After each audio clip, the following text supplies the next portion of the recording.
ଶ୍ରୀ ଜଗନ୍ନାଥ ହର ଶମ୍ଭୁ। ଦ୍ୱିତୀୟ ଓଷା ଦ୍ୱିତୀବାହନ ଓଷା ବା ଘାଣ୍ଟ ପର୍ବ। ଏହା ହେଉଛି ଦ୍ୱିତୀବାହନ ଓଷା ବା ପୁଅ ଜିଉଁତିଆ ଓଷା ଭାବେ ପଶ୍ଚିମ ଓଡ଼ିଶାରେ ପାଳିତ ଏକ ଓଷା।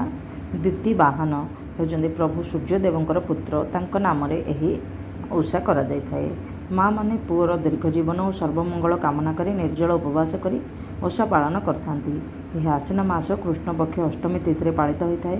ଏହି ଦିନ ମା ମାନେ ସାରା ଦିନ ଜଳସ୍ପର୍ଶ ନ କରି ନିର୍ଜଳ ଉପବାସ କରିଥାନ୍ତି। ଏହି ଦ୍ୱିତୀବାହନ ଓଷା ବା ମୂଳାଷ୍ଟମୀ ଏହି ଦିନଠାରୁ ଠିକ୍ 16 ଦିନ ପରେ ମା ଦୁର୍ଗାଙ୍କର ଦଶହରା ପୂଜା ଅନୁଷ୍ଠିତ ହୋଇଥାଏ। ସେଇଥିପାଇଁ ଏହି ଦିନଠାରୁ ଦେବୀ ପୂଜନ ଆରମ୍ଭ ହୋଇଗଲା ବୋଲି ଲୋକଙ୍କ ମଧ୍ୟରେ ବିଶ୍ୱାସ ଅଛି। ଏହି ଦିନ ମା ଆସି ବେଲ ଗଛ ମୂଳରେ ଆଶ୍ରୟ ନେଇଥାନ୍ତି।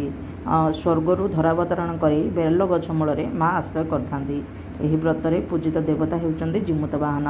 ଜିଉଁଥିବା ପୂର୍ବ ଦିନ ଓଷାକାରିଣୀମାନେ ନଦୀ କିମ୍ବା ପୋଖରୀ ତୁଠକୁ ଭଲ ଭାବରେ ପରିଷ୍କାର କରି 108 ଅଖଣ୍ଡ ଅରୁଆ ଚାଉଳ, 108 ଗୋଟି ଦୁବ, 21 ପ୍ରକାର ଫୁଲ ଓ 21 ପ୍ରକାର ଫଳ ଓ ପରିବା ଆଣିଥାନ୍ତି। ପ୍ରଭାତରୁ ଯାଇ ସ୍ନାନ ଶେଷ କରି ସେହି ଦିନ ଯାକ ନିର୍ଜଳ ଉପବାସ କରି ସନ୍ଧ୍ୟା ସମୟରେ ପୂଜା ସ୍ଥାନକୁ ପବିତ୍ର କରି ସେଠାରେ ଗୋଟିଏ ଗୋଟିଏ କୋଠି ତିଆରି କରାଯାଏ। ଚାରିପାଖରୁ ମାଟି ଖୋଳି ନେଇ ମଝିଟିକୁ ଛାଡ଼ି ଦିଆଯାଏ।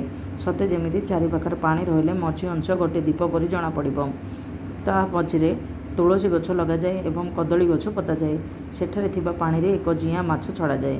ତାପରେ ଯଥା ରୀତିନୀତି ପୂଜା କରାଯାଏ। ତା ପରଦିନ ମା ମାନେ ଭୋରରୁ ନିଜ ଗାଧୁଆ ପାଧୁଆ ସାରି ନିଜ ପୁଅମାନଙ୍କୁ ଦୁବରେ ମୁଣ୍ଡରୁ ପାଦ ପର୍ଯ୍ୟନ୍ତ ଛୁଆଇ ବ୍ରତ ବା ଜିଉଁତିଆକୁ ସେମାନଙ୍କ ପୁଅରେ ହାତରେ ବାନ୍ଧି ତାର ମଙ୍ଗଳ କାମନା କରିଥାନ୍ତି। ଏହାପରେ ସେମାନେ ନିଜର ବ୍ରତ ଖୋଲିଥାନ୍ତି।